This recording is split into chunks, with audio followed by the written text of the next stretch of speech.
Hello and welcome to Season 4 of the Virtual CMO podcast. I'm your host, Eric Dickmann, and I'm so happy you're here with us today. We are very excited about Season 4 because what we've done is we've mixed things up a little bit. As opposed to having guests on every week on random topics applicable to marketing professionals, what we've done instead is created a Masterclass Series. And this series is all around building out a strategic marketing plan for your business. And we want to delve into this topic and really help you understand why it's so critical to have a strategic marketing plan. What are the steps involved to create a strategic marketing plan? Why is it so important that you do that in order to be successful? So in this very first episode, I just want to take a few minutes and talk about what a strategic marketing plan is and why it's so critical for your business. So when we look at a strategic marketing plan, I want to focus on the basics, the who, what, when, why, and how. So to start things off, who are your marketing efforts targeted towards? This may sound fairly simple. I think we know we have a product, we have a service, we have something that we're offering to the marketplace, but have you really taken the time to identify that buyer persona, to really understand who your target market is and what that ideal customer profile looks like? And the reason this is so critical is because all of your marketing really revolves around this idea that you are trying to reach that ideal customer. You are trying to penetrate that target market. And until you get very specific about knowing what that niche is, knowing specifically who that buyer is, it is very hard to craft a marketing program to reach them. And it's also very easy to overspend because you're casting too wide a net. You're trying to reach too broad an audience, which from a marketing perspective can be very costly. So the first area is who. Who are you really trying to reach with your marketing efforts? The second area is, what is that marketing message you're trying to communicate? Marketing is complicated in the fact that we are trying to cut through the noise, and there is so much noise out there. Whether you look at social media platforms, what you see on the news, what people are talking about at the office, there's a lot of noise out there. And what you're trying to do with your marketing messages is cut through that noise in such a way that they resonate with your ideal buyer, that target market that you're trying to reach.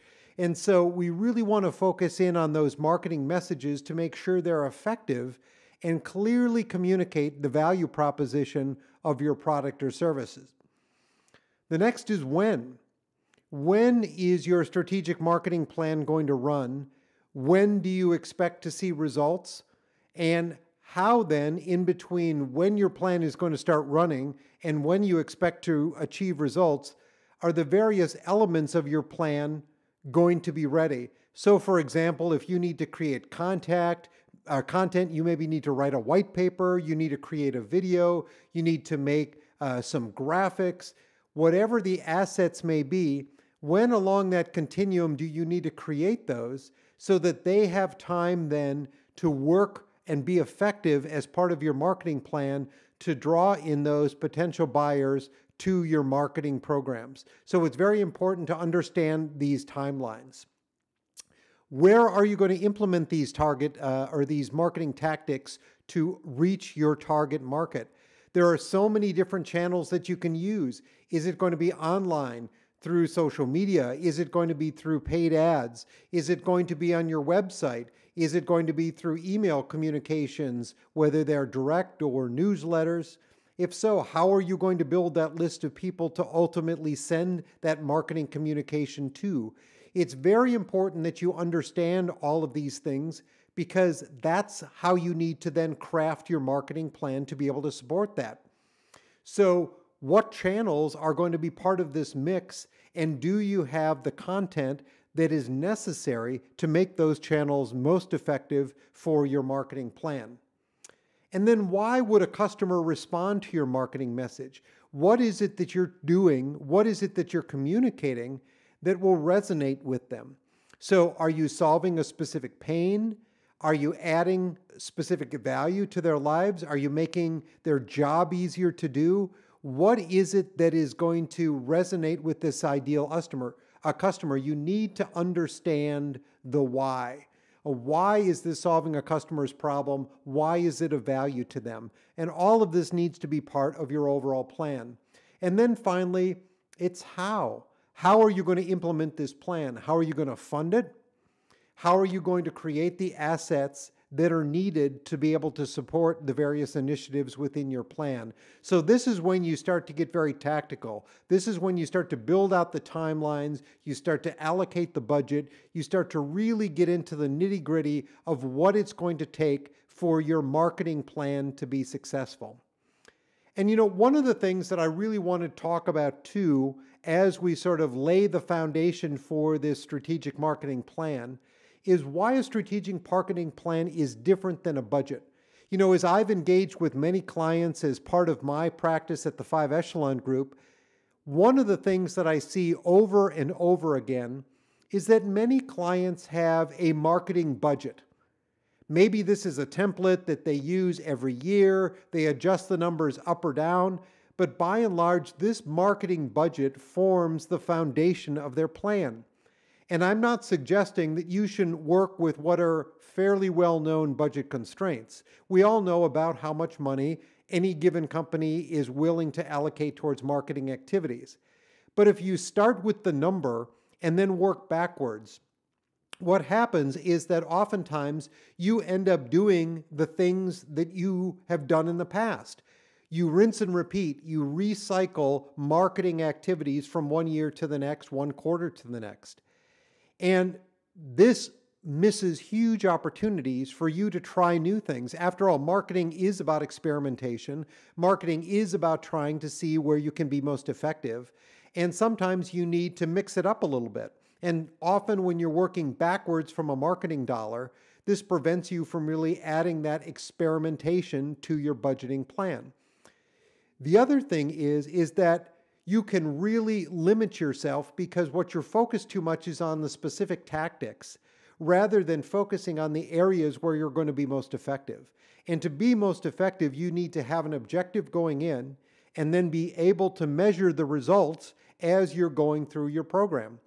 And so you really need to start with that. You need to start from your objective. You need to start from what are you trying to achieve? How are you going to measure if you've actually achieved it? And then what are the tactics that are going to help you achieve it most successfully? And then you start to put together how much is it going to cost to do that? And that's a much better way to go about putting together a plan rather than just focusing on a number, focusing on a spreadsheet full of buckets where you're going to spend your money. When you're focused too heavily on a marketing budget, cost becomes the overriding consideration. How much money do I have, and what can I do with those specific dollars? And I think you really want to shed that way of thinking. You want to focus much more on what you're trying to achieve and how you can achieve it. As you'll see as we go through this program, there are many things that you can do within marketing that really don't cost anything, that have a very positive ROI, even if you're not spending a lot of money. And so it's not always dollars that should be your focus of attention. It's really what you're trying to achieve. And so what I really wanted to do in episode 1 here is frame out why a strategic marketing plan is so important to your business and why it's much more than a marketing budget. And so as we look forward, we're really going to start to drill into the aspects of a strategic marketing plan and what each area really takes to be successful. And one of the things that I'm so excited about with this Masterclass series is I've gone out and found some really great thought leaders in the space to help us through each one of these areas. And I think you're going to find real value in the content that they deliver because they are truly experts in each one of these areas. And one of the other things that we're doing that's very exciting, that's a little bit different than we've done in past seasons, is with each episode on the website, we are going to not only have the show notes and a video replay of our conversations with our featured speakers, but we are going to have extra content and resources that really expand upon the things that were talked about in each episode. And we're going to continue to build on this as we have subsequent guests that add new and additional insights into each one of these topic areas. So I wanted to go through and just give you a little bit of a preview of the kinds of things that we're going to be talking about on this show as we explode out the idea of building a strategic marketing plan for your business. So in the next episode, we're going to be talking about identifying your target market and your ideal customer profile. As we led off this show, we talked about how important it is for you to really understand your target market and to be able to be very specific about who you're focusing your marketing activities to reach. And then who is that ideal customer profile? What is their buyer persona? What do they look like? What are the kinds of things that really move this person to action? It's so important that you have a clear understanding of that before you go in and start to build out your marketing plan. So from there, we then go into the importance of product market fit and competitive differentiation. So product market fit is really where is that opening in the marketplace for your specific product? What is truly a differentiator between what your product or service offers and what competitors out in the marketplace are offering today? Too often, we're too close to our products. We think that there's something truly unique that they offer, when in fact, those differentiators are really not that understandable to your ultimate buyer. And so we're going to explore that a little bit more, how to really make sure that you understand your product market fit and how you can then use that to create real competitive differentiators that matter to your target audience. Following that, we're going to be talking about building out a brand story, something that really resonates with your ideal customer.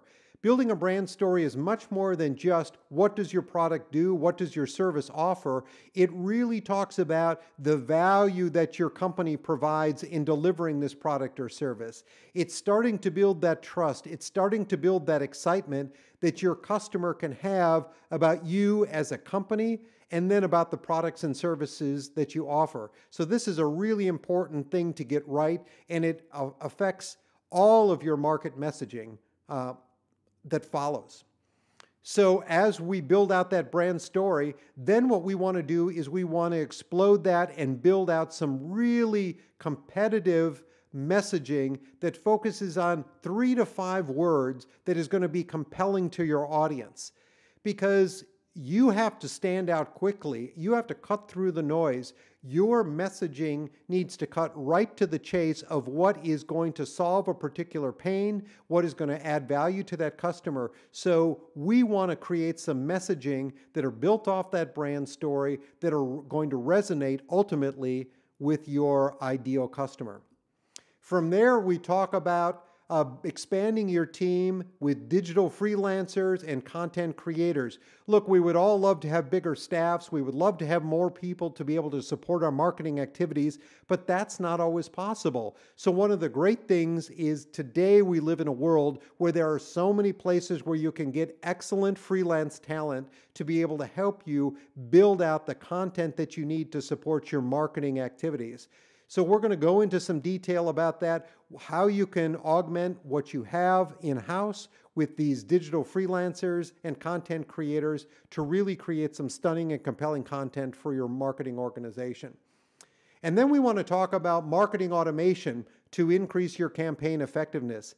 And the reason that marketing automation is so important is you don't want to be tied to every interaction that you're having. You don't want to manually have to process sending out emails and furthering that interaction with those prospective buyers. You want to have something that's grinding away in the background, that when somebody expresses interest in a product or service, it's going to follow up with that potential customer with additional content that they may find of value, that moves them throughout the buyer's journey, that as specific trigger points happen in that journey, we can follow up with that customer. We can guide them on a path that's going to answer their questions, that's going to build trust, that's going to add value. And marketing automation is so important in making sure that that is simple and easy to do.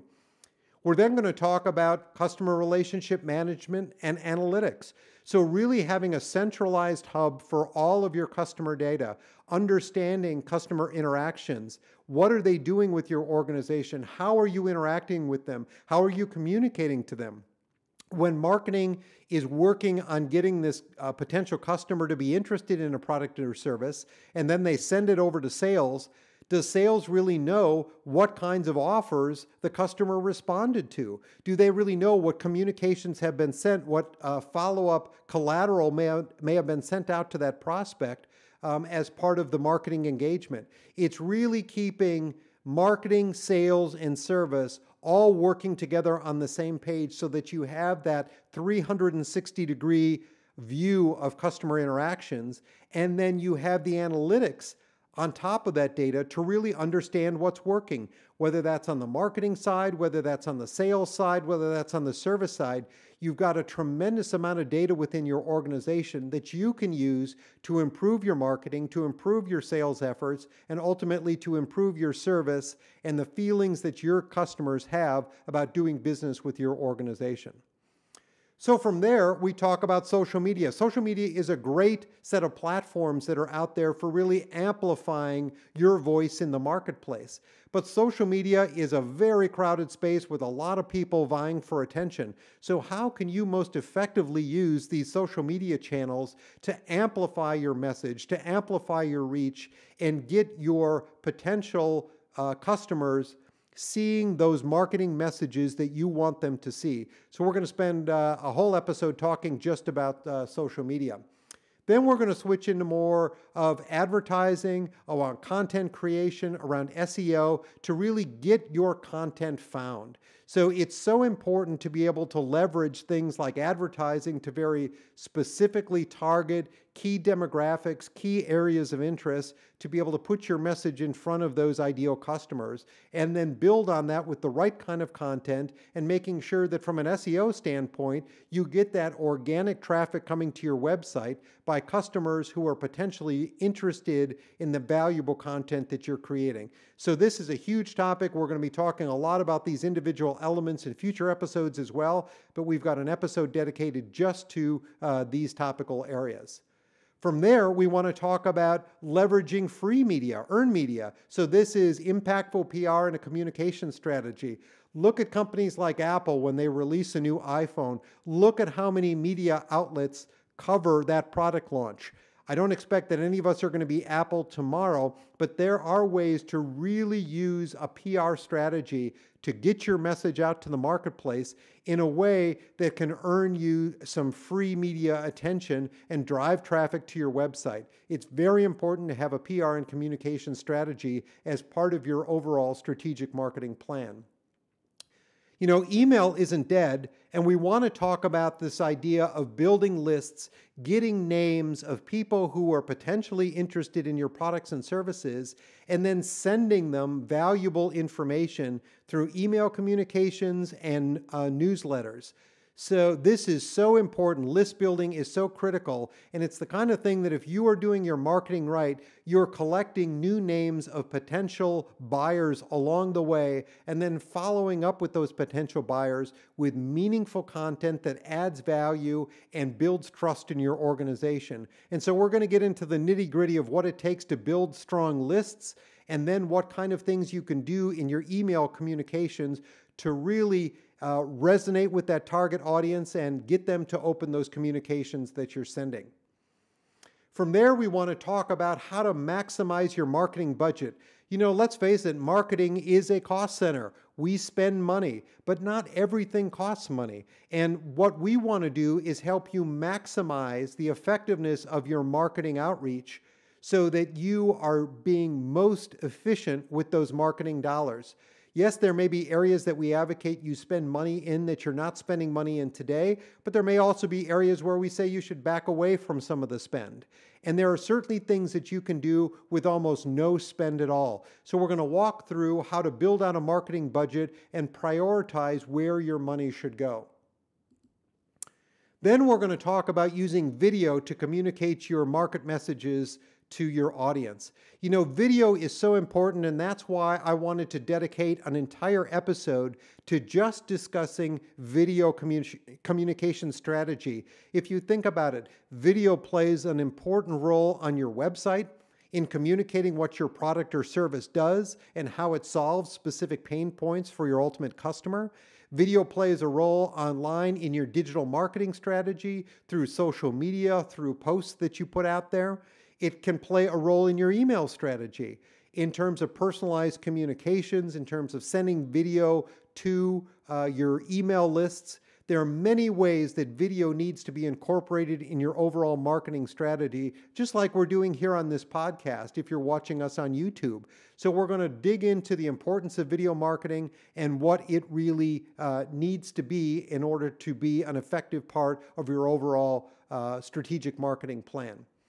And then finally, we're going to talk about strategic marketing and the role of a virtual CMO or an outsourced CMO to help manage your business. And the reason that I bring this up is because many marketing teams do not have an executive presence to be able to support marketing activities within the leadership team. Oftentimes, the marketing role is a complementary role to what somebody else is doing. Maybe you have a VP of sales and marketing, or one of the other management team leaders has taken on marketing as part of their responsibility. Well, I want to talk about why it's important to have a seat at the table, and why, if you don't want to bring on a full-time executive leader to run your marketing programs, why a virtual CMO, a CMO for hire, might be the kind of tool that can really enhance the effectiveness of your marketing by giving it the attention that it deserves. So these are the things that we're going to talk about as part of this Masterclass series. I think you're going to love the lineup of guests that we have, and I think you're going to love some of the additional content that we're putting on our website to be able to support this Masterclass series.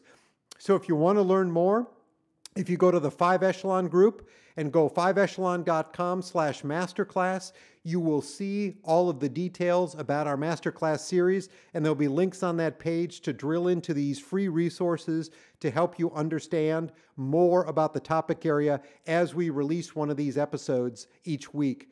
I also encourage you to subscribe to our podcast on whatever podcast player you listen to. We're on Apple Podcasts, Spotify, Stitcher, Google Podcasts, as well as check out our YouTube channel, where each week we post the live streamed interviews that we have with each of our guests on there. So if you'd rather watch some of these interviews and see what we're talking about, all of the interviews will be posted on our YouTube channel. So I really appreciate your time and attention today. I hope you enjoy this Masterclass series, and please feel free to share it with colleagues. I think they'll get a lot of value out of it. And please subscribe to our channels where you can stay updated as we release new episodes. Thank you so much for your attention today. I really hope that you enjoy this series, and we'll talk to you again soon.